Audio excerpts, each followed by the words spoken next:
So let me formally introduce myself. Cha wanikisak na tasawis Leah wanani na Narragansett, na Thomas Aquid Nesset, na Tai Lewis Questadat. Hello, everyone. My name is Leah, and I'm an enrolled member of the Narragansett Indian Tribe of Rhode Island. I gave you a traditional protocol greeting where I told you my name, who my family and my people are, where I'm from, which is Aquidnesset, or it's known today as North Kingstown, Rhode Island, and where I live. And that's the area of Lewis Quisset or North Providence today.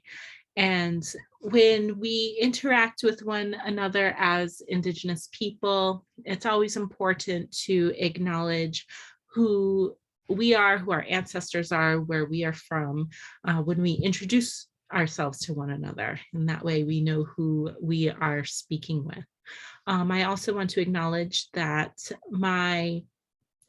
where I'm speaking to you today from are my traditional homelands of the Narragansett people, and I want to acknowledge my own people. And if I was in any other territory, if I was coming to you from Alaska, or if I was coming to you from New Mexico or Oregon, I would acknowledge the traditional communities of that area and the ancestors of that area. But I am blessed today to be in my own homelands. I know that Pinewoods Camp is deep-seated in Wampanoag territory. So by extension, I acknowledge the Wampanoag connection to the place, and also by extension, my own family. I am part of a blended Narragansett Wampanoag family, as Chris mentioned before, and Jonathan Perry, who you will be ideally watching his program next month, is my partner and my husband. And so we are both cultural educators, and we're happy to share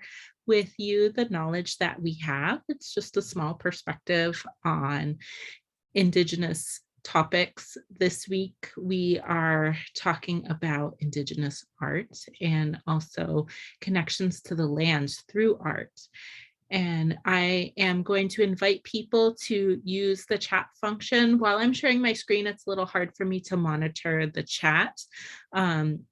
But if you do have questions, I will take them at the end of my presentation, and maybe we can have a little more informal discussion where we can ask questions and we can unmute folks. And I look forward to getting to know everyone. So what I'm going to do is I'm going to share my screen. So please bear with me for a moment and my presentation. Okay.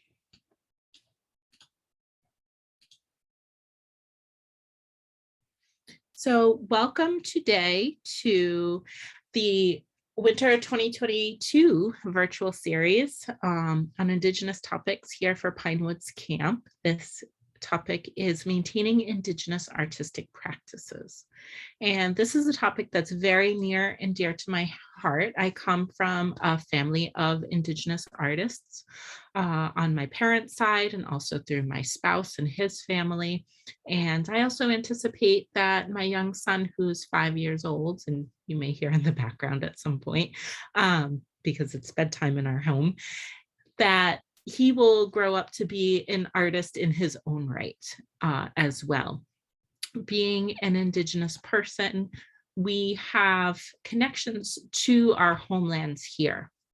And here in Narragansett territory, or down the road in Wampanoag territory or Nipmuc territory, we are connected to our ancestors going back thousands of years. Our identities are rooted in the coast, the field, and the forest, where we gather, we make, and we sustain. And for over 14,000 plus years of existence here, living along the coastline, we have gathered, made, and sustained using the natural materials and the gifts from creation. And so many people today will refer to the gifts of the lands, the gifts of the water as natural resources. And that is a term that I don't love to use. Sometimes I do find myself slipping into it, either in my writing or in my speaking, but to me, they are much more than that. They are true gifts of the land and water. They were given to us by creation, by the creator, but also by creation itself. And so for 14,000 years, we have practiced sustainable teachings to ensure that multiple generations would be healthy and would be happy and would thrive. And so we're always looking forward to our 7 generations into the future. We're not just looking out for our children or our children's children or our great grandchildren. We are looking 7 generations out. Are the plants that I'm going to pick today going to impact my 7th generation grandchild? Are the animals that I'm going to harvest today, or the forest management practices, are they that I'm working on, how are they going to affect my 7th great grandchild? And so if we're always thinking that way, we are always working towards sustainability. We're always ensuring that they are going to prosper and their lives are going to be even better than ours. And so the practices that the traditional practices that we have, they are rooted in our subsistence practices. And it's very hard for me to take a step back, excuse me, and look at traditional arts and traditional Native arts that are rooted in our heritage, our culture, our language, without tying them back in some way to traditional subsistence practices. Because subsistence, it feeds our bodies, yes. Subsistence, it's fishing, it's hunting, it's growing, it's gathering, it's farming, but it's also not just nourishing our bodies, it's nourishing our spirits. And so when I talk about subsistence practices, you see that I have an image of a pipe here. This piece was carved by my husband, Jonathan, and I see that I failed to put the credit in there, but it is a pipe by Jonathan James Perry from the Aquinnah Nation. And this is a soapstone pipe that he carved. It's a smoking pipe, and it is connected to the land and to the earth, not only by the material that it is made from, but by what it gives back to the smoker of the pipe. The person who is smoking the pipe is putting material in there that also comes from the earth, whether it's tobacco or, excuse me, kinnikinnick, other types of medicines. It's going into that pipe and being inhaled by the smoker.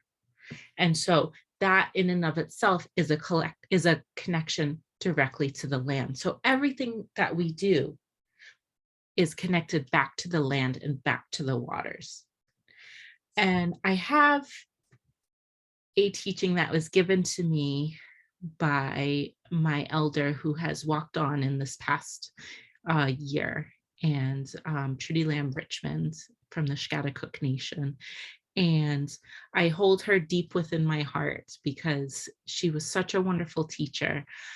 And she taught me also how to teach. And she would say to me, people are always going to ask you, how long did it take to make that? And in their minds, they are thinking, how many hours did it take to carve, say, this pipe that's here in front of us? You might say, oh, it took 8 hours, or it took 22 hours, or it took 100 hours. But she taught me to ask them the question back. How long did it take that stone to form? How long did it take a deer to grow from a baby into an adult, and then from that deer to be say, hunted and then processed, and the hide to be tanned, and for the moccasins to be cut from the hide, and from the hide to then be, or from the moccasins to then be beaded. How long did that take? It took the lifetime of a deer. And this particular piece here, it may have taken my husband so many hours to carve it, but how long did it take for that steatite to form? The steatite was in the ground, part of the ground here in New England, in Rhode Island, on Turtle Island, North America, for the entire time my ancestors were here. So it is inextricably connected to the land, just as we are today. The maintenance of our artistic traditions is something that has ebbed and flowed with time. So over 14,000 years, we have been working with the land in order to create pieces for use, to create pieces for ceremony, to create pieces for joy and enjoyment and happiness and trade, and to show love, to show empathy and sympathy and emotion. But over the past 400 years, things have changed drastically, and that has also changed our artistic traditions drastically. For so many thousands of years, we maintained very stable societies. You do not see huge empires form and bloom and then fall here in New England. You see consistency. You see 14,000 years plus of consistency. And you're going to see how some of the art forms that we are practicing today, we practiced 5,000 years ago. It is the same type of art. We are practicing some of the same types of art forms with some of the same designs now as our ancestors did when the pyramids were being built across the sea. And so we have been able to maintain these traditions because we have maintained our ties and our connection to the land here. So living within close proximity to the ocean and land helps us to maintain these such strong relationships, and it helps us to educate the next generation. We also look at some of the changes that have come over time, such as the involvement of our people in the whaling and maritime industries and other industries here in New England. This because we were at times displaced from our land, or we were at times displaced from our practices because of what was happening to the land and the things that were changing, such as deforestation.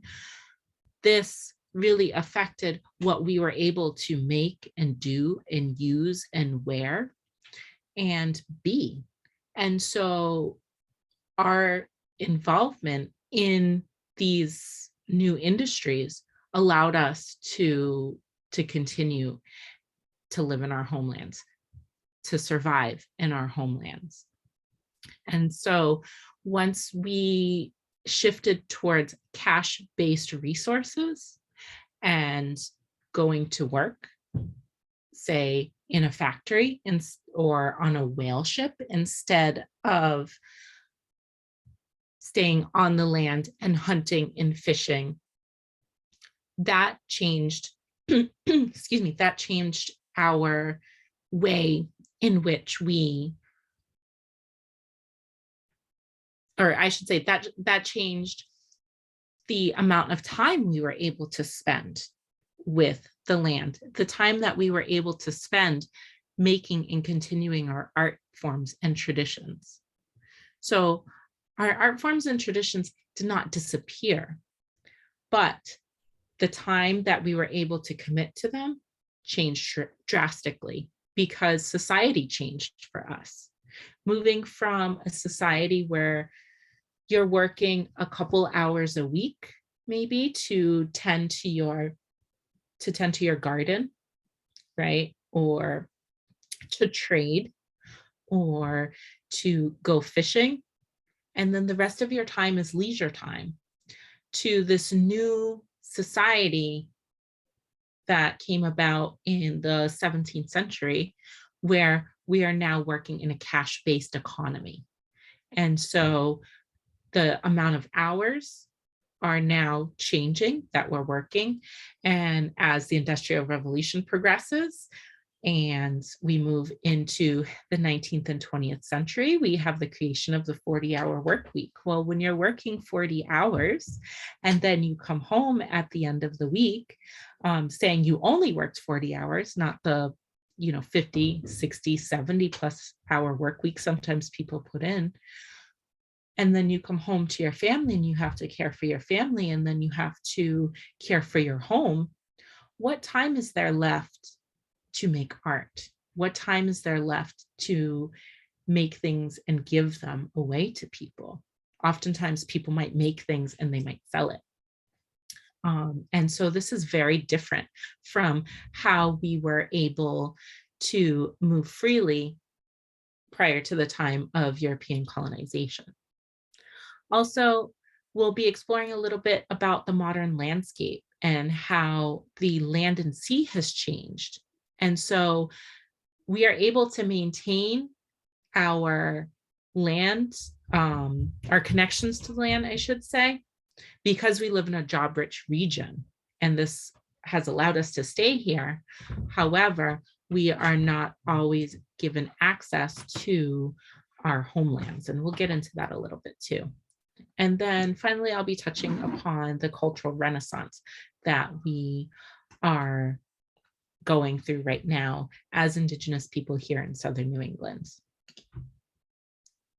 So I have two quick videos here, and I'm not quite sure if you can hear them. Let me take my headphones out for a quick second. So you should be able to hear.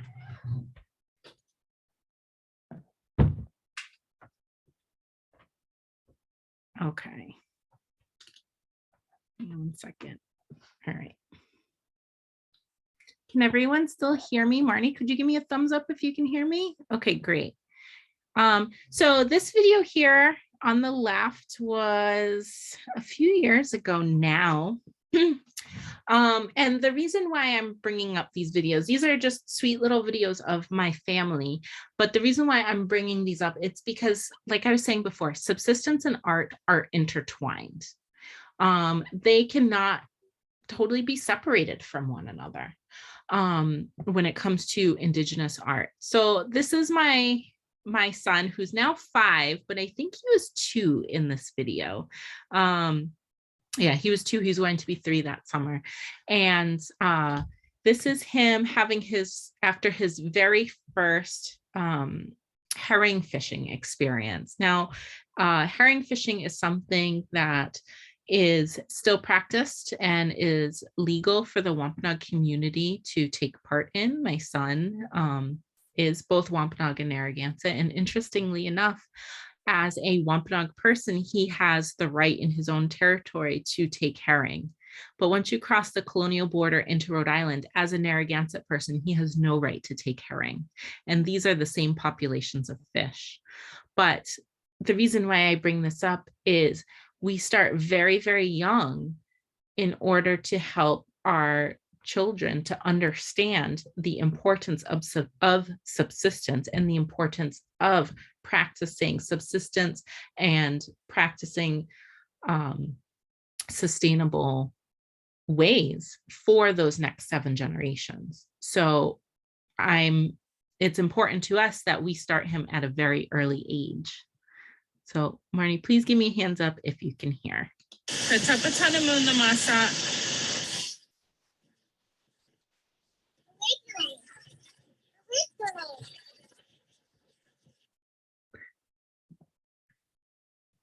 Oh, and of course it's going to give me a little bit of trouble, but that's okay. That was kind of the gist of it. He continues to poke around the fish a little bit. And here on the right, this was spring 2021, where my family partakes every year in stewarding a maple grove. And as part of this maple grove, we tap the maple trees. And from this, we make candy, we make sugar, we make maple syrup for our family's needs. And I say, or you might say, well, why is this important? This isn't technically art, but in modern society, culinary art is an art form. And the gifts that this maple grove endlessly provides for us beyond maple goes into making bows, a tomp bow, a tomp meaning the bow, right? So like a bow and arrow. This maple grove has provided those, and it has provided sagunk or clubs as well. It will provide wanonk bowls, wooden bowls. It can provide so much for us in this one small area.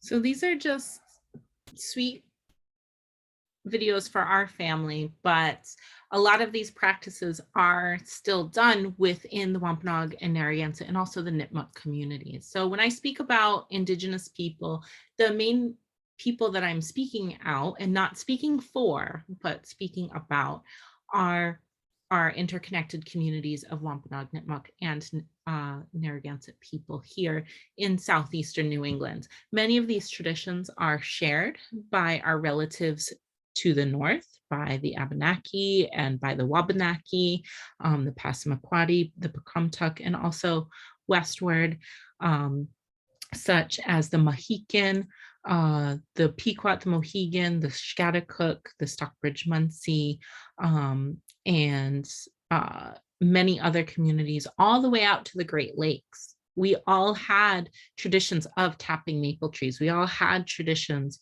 of carving pipes. We all had traditions of carving bowls out of burls. And so these are shared because we live in a very shared climate. And so they are also our relatives. Our languages are very similar. We actually have the same parent language, the Algonquian language, though we all speak different dialects here in New England.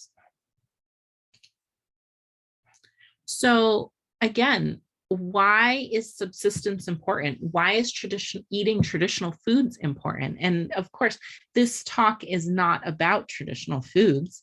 However, if we take a look at this chart that was created by Jared Williams he's from the Northwest Coast. They too have a similar climate, though they have different gifts available to them. If we look at these three bottom parts of the pyramid here, harvesting, toolmaking, and teachings, and I apologize, it probably is a little bit difficult for you all to see. These three, these three really talk about the technologies that are used, but technology and art are one in the same, right? I can pick up a spoon, I can pick up a metal spoon, and that is technology. But I can pick up also a wooden spoon that is carved by a Nipmuc person or a Narragansett person or a Pequot person, and it's carved very intricately, very beautifully. They took their time with it. Maybe it has an effigy on it of a turtle or a beaver or a bear, something carved into it, different design work. And we tend to think, oh, that's artwork, but it is also technology. It is also important for day-to-day living. Though today, maybe we use it only in ceremony, or maybe we use it very carefully, or maybe we don't at all. Maybe we just enjoy it for the sake of enjoying it. But knowing that our ancestors were carving beautiful and intricate pieces for everyday enjoyment really brings an interesting perspective that it is really part of this whole process of learning and of consuming and of honestly showing love and reciprocity to the natural world. Because what better of a way to say thank you and showing the natural world that you appreciate something than to make something beautiful with it, even something as mundane as what we would think of as a spoon. And so when we learn about different teachings, such as water is life. I know it's hard to see some of these. Water is life. Everything is connected. Even traditional plant names. We'll get into a traditional plant name later when we talk about Mashunash, when we talk about boats. These are really part of what goes into making our art form. And so thinking about those teachings as you're harvesting them, thinking about the process of the tool making and all the different things that you need in order to make those tools, in order to go out and harvest. And then from then on, preserving, cooking, and eating, which I'm not spending too much time discussing today. So once the European connections started happening with Indigenous people, things changed very drastically. And I'm only just briefly touching on two industries, the whaling industry and the mill industry here in southern New England. Prior to European contact, Native people of New England had a whaling practice. We would go out and we would harvest a whale for the entire community. The meat would feed an entire community, and there's still Native communities that do that today. And it's shared amongst everyone. The oil is shared amongst everyone. Whereas when we talk about the whaling industry, it was a very disposable society where the bodies of whales were commodified solely for or primarily for the use of oil. And then there were byproducts that ended up being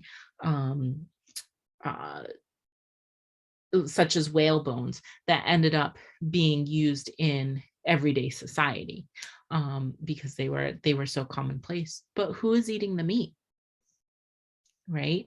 What subsistence are we working with here? Conversely, we are, or parallelly, we're talking about industrial New England, and where we have cotton and woolen mills that are then they are using the products that came out of the South and were products of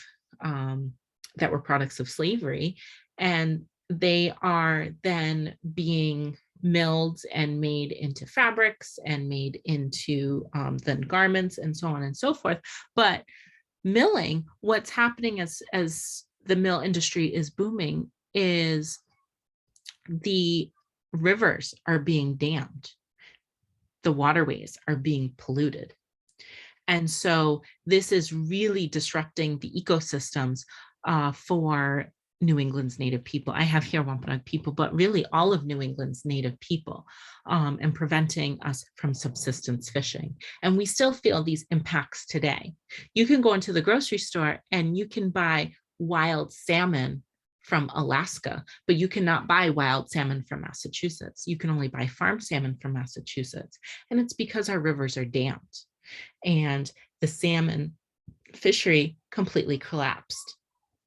And this is due to the industrialization of our waterways, which in turn really decimated native populations.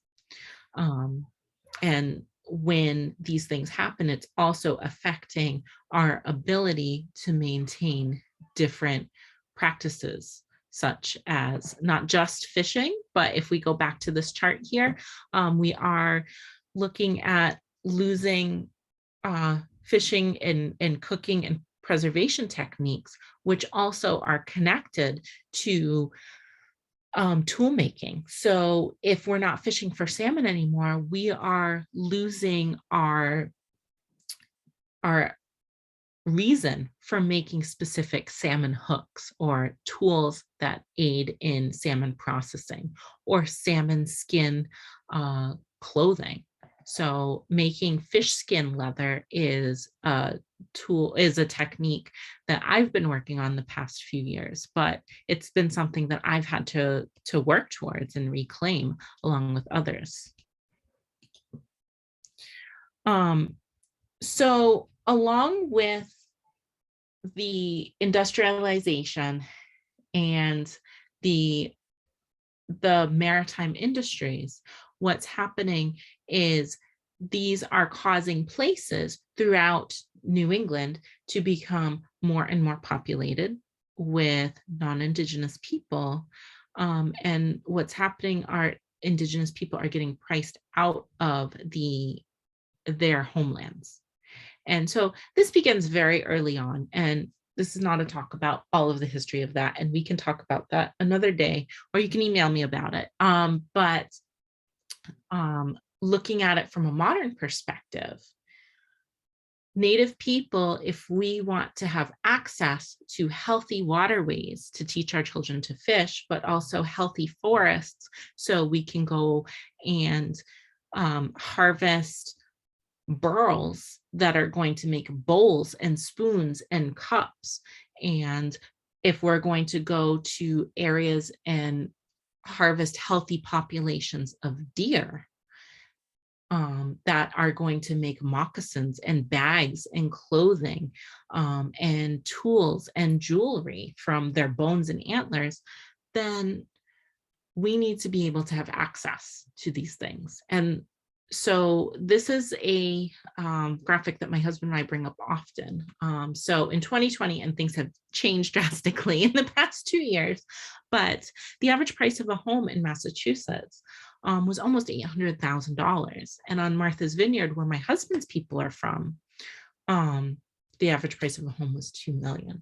And so access for Indigenous people to their own homelands, to their own acreage, to go and be able to live in these places or harvest from, say, their own purchased land, because you don't harvest from private land in this society. It's not something we can do.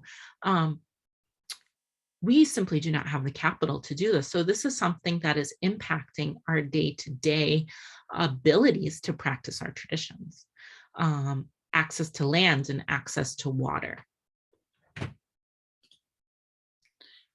So some of the environmental impacts that have also affected our ability to practice art would be, besides land access issues, would be overdevelopment of areas. When beautiful wooded areas are cut down, or swamps, especially here in Rhode Island, are filled, this really upsets the balance of the system. And so different species that we may rely on for baskets or for covering our homes, our traditional houses, these plant species are excuse me, these plant species are becoming less and less. And so that has that direct impact right on our artwork. Same with deforestation and invasive species and blight. So one example that we are seeing creep in here into New England is the emerald ash borer. And there's a basket weaving tradition of our cousins to the north. And so this emerald ash borer will burrow into the trees and cause the trees to die from the inside out. Well, with the loss of those trees comes the loss of those baskets and the loss of that art form. Similarly, the chestnut blight really impacted us here in Southern New England too. One very specific environmental impact is, many of you may be familiar with wampum. It's made from the quahog shell, which I have here. These were some quahogs I harvested over the summer. And inside these quahogs, it's not just delicious salty meat, but is a purple shell. Now, this purple can only be found in this depth, in this quality of purple from southern Cape Cod out to Long Island Sound. Once you get north of Cape Cod, it really starts to change. The shell starts to change in color and quantity, and same with south of Long Island. So here between south of Cape Cod and Long Island Sound is where you're going to get the darkest purple with the thickest shell, which is ideal for wampum. And for many thousands of years, our ancestors have been producing wampum, and wampum was produced to make beads that were used not only in trade. Trade was just kind of a commonplace thing, but honestly, it was intentionally used for diplomacy. It was used in ceremony. It was used to express love. It was used to express condolence. It was used as a gift. So wampum has a very deep meaning, and only when the Europeans arrived, it was given the title Indian money. But when we look at wampum such as this is created by Quinawampanoag artist Elizabeth James Perry, and she creates beautiful wampum art. She goes and she harvests her own shell or her own quahogs and opens them, which is a process in and of itself. And then from that, she begins to create the blanks from the shell. And because it is solid calcium, it can actually be caustic to your system. So you have to wear a lot of protection, a lot of PPE. There have been wampum artists who did not, and unfortunately did not live very long because it impacts your lungs. So you have to be very careful in doing this. And wampum is still so significant and so used in our societies. But unfortunately, what's happening to it is with the ocean's acidification, these shells are becoming more brittle. What is also happening is shell fishermen will opt to harvest and breed and reproduce the quahogs that produce solely white shells because they are more brittle and they're easier for the consumer. So what's happening is the purple is also on the decline. And so this is really directly impacting our artwork in real time. This is not something that's going to disappear in a year, but this is going to be a slow decline. And there are also very few wampum artists here in New England. There's probably less than 30 that practice something that is so important and so profound.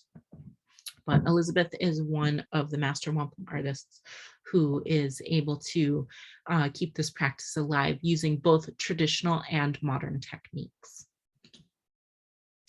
So in the last 50 years, we've been looking at a cultural renaissance. Now, this doesn't mean to say that prior to 50 years ago, nobody was practicing their traditions. People were absolutely practicing their traditions. People were absolutely practicing subsistence, hunting and fishing, growing and gathering, and then making art from those gifts of the land and waters. But by cultural renaissance, there has been um, an intentional push towards teaching and sharing these cultural traditions with the next generation so that they will not be lost. We've seen the emergence of the Indigenous arts economy, which has changed drastically just in the past 5 to 10 years, but really in the past two years, thanks to social media. Prior to social media, for example, if an Indigenous artist wanted to sell their artwork, they would have to go to a museum shop, or they would have to go to a gallery, or they would have to go to a known art dealer. And if they were lucky enough, they were able to have a website. However, the ability to have a website has become increasingly accessible just in the past couple of years. Prior, I would say, 5 or less years, everybody has a website now, and it's a lot easier for people to produce their artwork and put it on their own website. Or it's very easy for Indigenous artists to produce their work and put it on social media such as Instagram or even Facebook and sell their work directly through those social media platforms. And so if you want to get connected to an Indigenous artist, it's best to buy directly from the Indigenous artist, and you can do that right through their social media or right through their website and contacting them directly. There are very few barriers, I would say, now with this technology boom, where you have people having to go to art dealers. Now, this isn't to say that this isn't done, because to be recognized as a fine artist, and this goes into my next point, recognition of inclusion in the overall art world. Oftentimes Native artists for many years have been looked on as craft or crafts people and have not been considered to be fine artists. But that's changing. The climate have changed in and inclusion in and space has been made in museums and cultural institutions and galleries for that. However,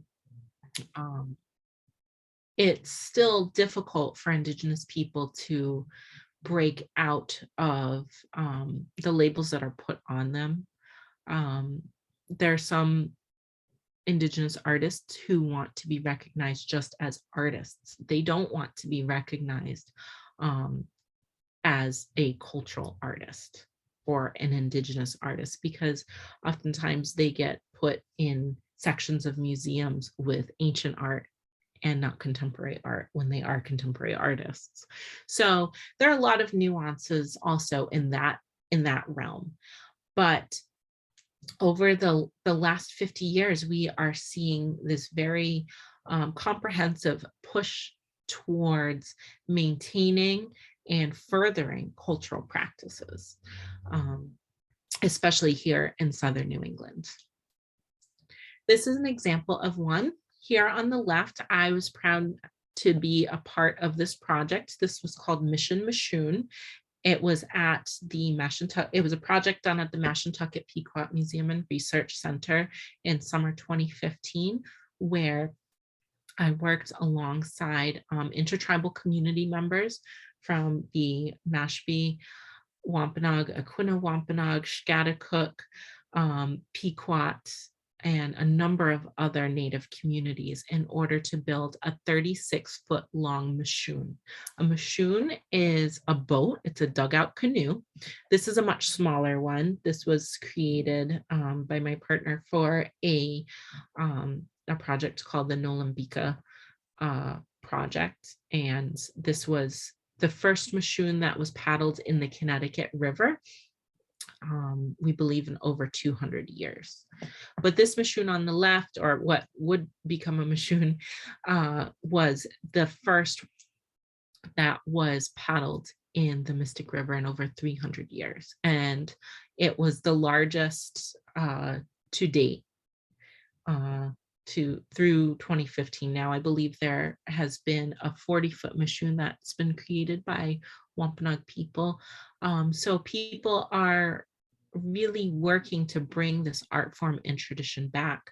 And one of the reasons why it was, it dwindled, well, there were many reasons, but the deforestation of the region really impacted how people were able to make their boats. And this deforestation happened very early. This happened in the 16 and 1700s. And also the blight of the American chestnut tree. So our mashunash, our boats, were made out of white pine, white oak, tulip poplar, and chestnut. This here on the left is made out of tulip poplar. It's known as mitwe. Mitwe means the canoe tree or the boat tree. And then this here on the right is made out of white pine. Now, it's difficult to find large white pines today. It's also difficult to find large mitwe, large tulip poplar, and impossible to find American chestnut. And so our ancestors' boats were so large that 5 men with their arms stretched out could not fit around the base of one tree. They were made out of trees that large, and they could be well over 50 to 60 feet long and hold crews of 40 people or more. They were used for shipping all up and down the East Coast. And they were so prominent, and everyone had a boat. Now it's a luxury to have a boat. But traditionally, at the time of European arrival, nearly every family had a boat because you need it to go out fishing. You need it to go out shell fishing or traveling up the rivers to see your cousin. So it's really wonderful that these traditions in boat making are coming back to our people after either being sleeping for a while or carried by so few. Now, the number of boat makers is increasing every year. So in 2016, a 30-foot Machoon was traditionally fire carved. This is done by setting the top ablaze and burning the interior of the fresh green log out for a number of days.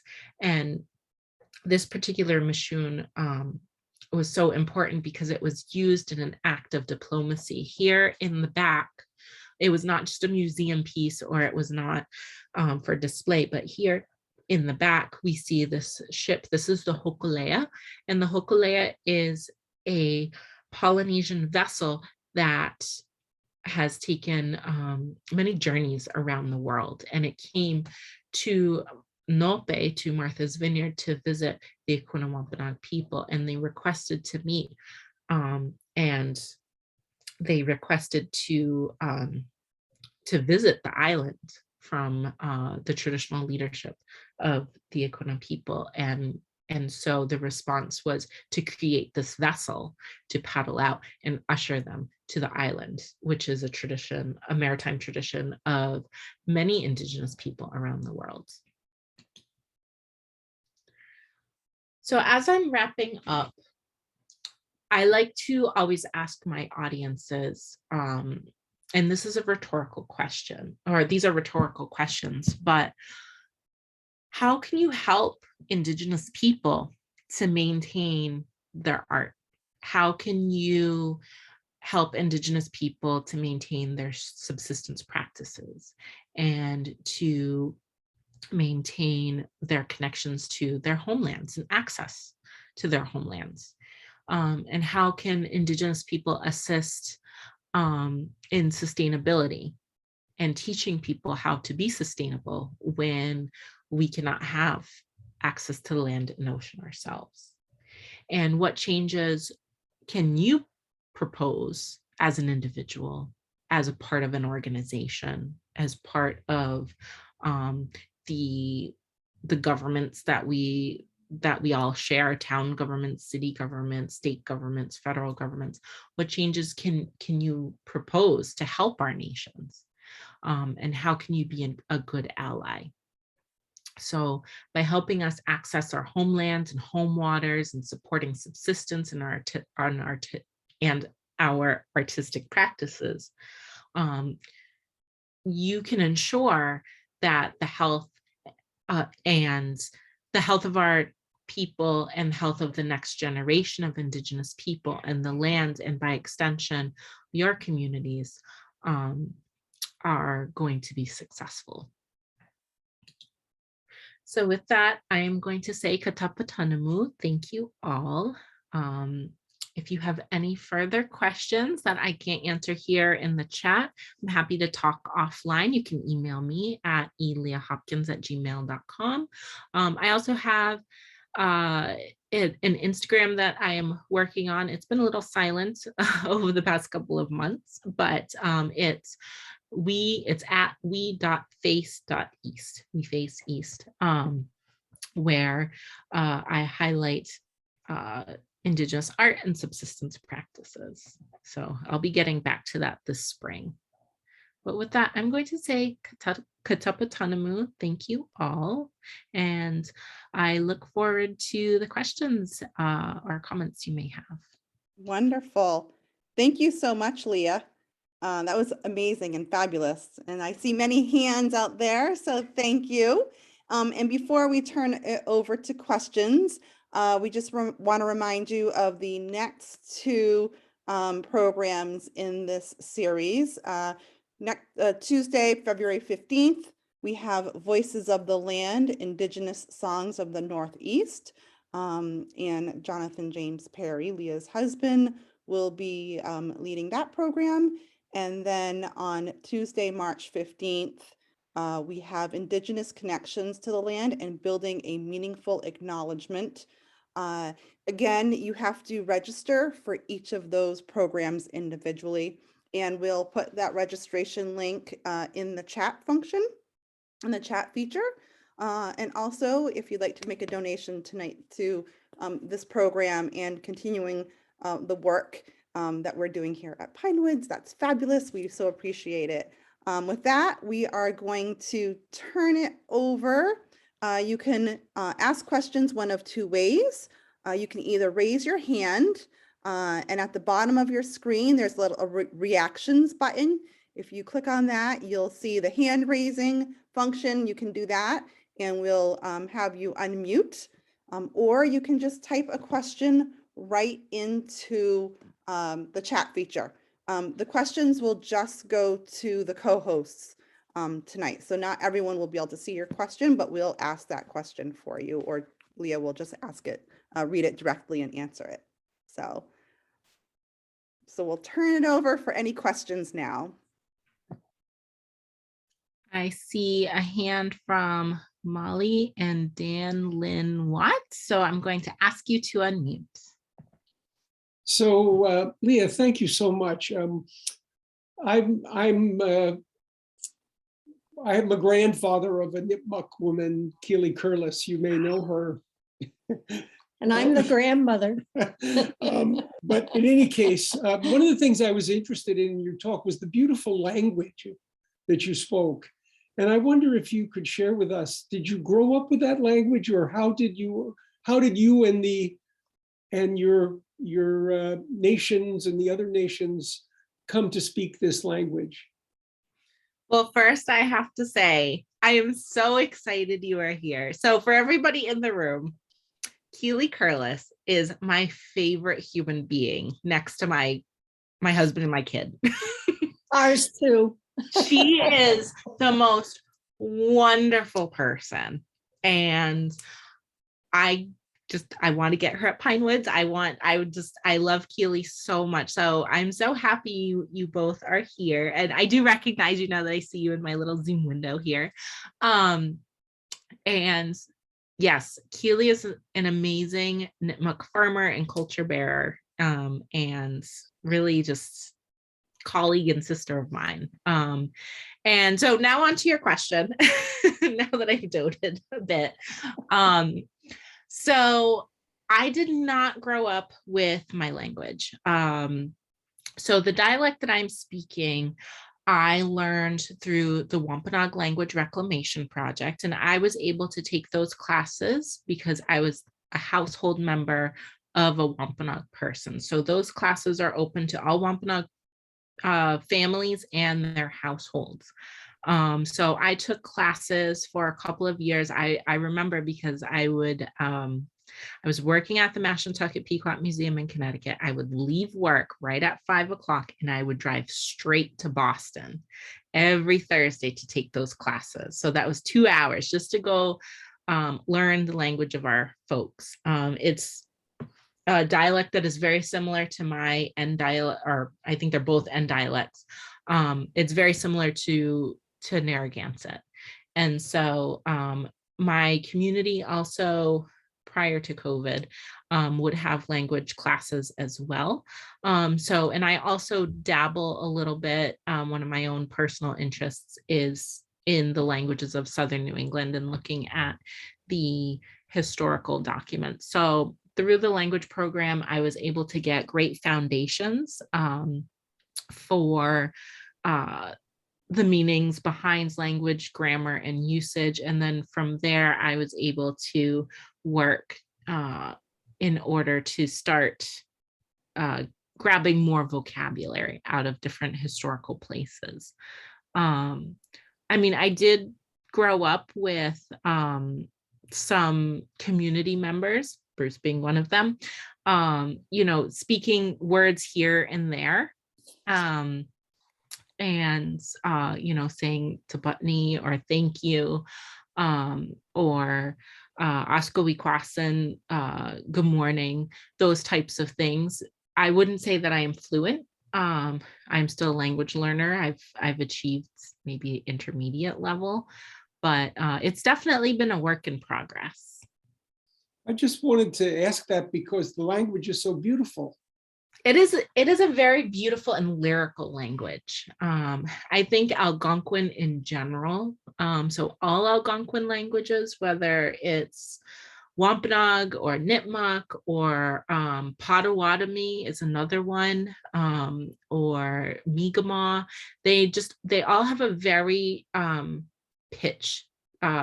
beautiful pitch and tone and flow to them. I love listening to them. Could you help us say thank you? Kutu, how is it? So what I had written up there was, I can spell it out in the chat here, Katapatanamu, which means thank you all. Panamu. Yep. Panamu. I'll have to practice that for a while. But if you want to, very useful because we need to always be grateful for the land and the gifts we get, and we're thankful for your sharing with us today. Absolutely. And just one more thing, if you want to say just thank you to one person or one being, this one's a little easier. You say Katapatash. Katapatash. Yes. Okay. Thank you. Thank you. I will keep my tongue working on it. Great. Thank you so much. Leah, we have a question in the chat from Owen. And Owen asks, are there ways we can support current efforts for land back and Indigenous sovereignty over homelands and home waters? That is a wonderful question. So that is something that I think individuals and tribes are starting to think about here in Southern New England. So tribal nations, federal and state tribal nations are in a better position to accept land holdings. I don't know. I mean, it's not like there's a GoFundMe or a place here in Southern New England where you could really direct your funds. There are places where you can't, if you work with tribes, you can bequeath land or part of your land to a tribe, which is something that people are starting to do here and there throughout the country. But I don't see a wholesome push towards it. There's a really neat program called Real Rent. It's on the Northwest Coast, and people can make donations and they can bequeath land to tribal organizations out that way. But it is something that is in the works. There's also in on the Cape, there's Native Land Conservancy, which is Native owned and operated land conservancy. I don't know where exactly they are focusing their efforts, if it's just on the Cape or if it's beyond the Cape, but that would be one place I would look and maybe think about donating to.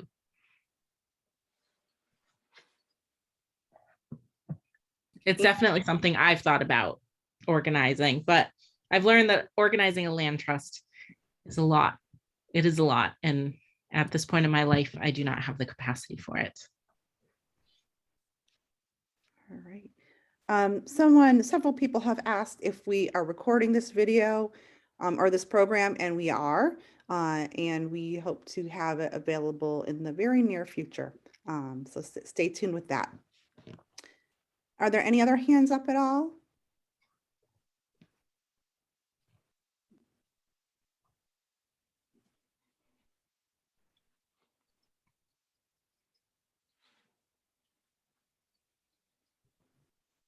I guess I answered everyone's questions. That's good. Wonderful. Well, thank you so much for joining us tonight. And oh, I see a heart. Someone loved the program.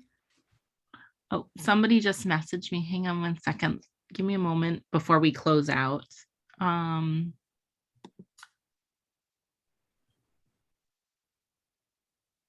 Oh, great. Thank you. I will message this person back. So let's not close it out yet, but. Okay. And there are some questions that we'll respond to directly as well here.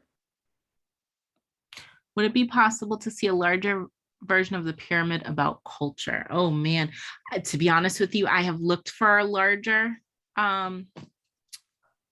pyramid, but we can try to play around with it. And I can provide a link to that pyramid as well.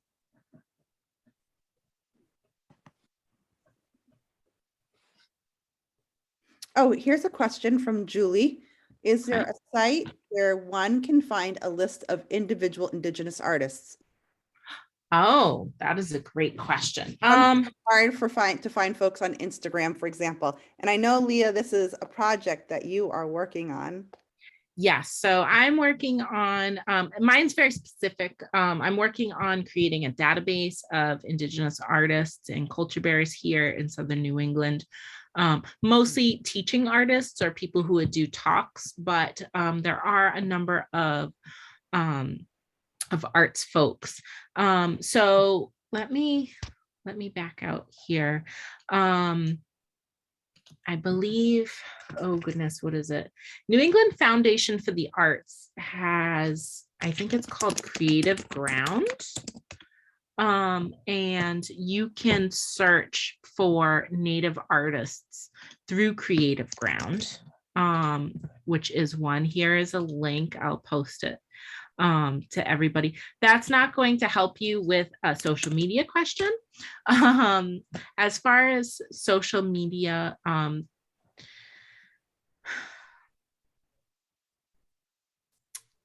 I feel like there are different social media influencers who you can follow, who will then tell you what artists to follow, usually around holidays, or buy from. But you know what? I would say whoever asked that question, please shoot me an email. I'm going to put my email in the chat and I can get back to you with resources on that.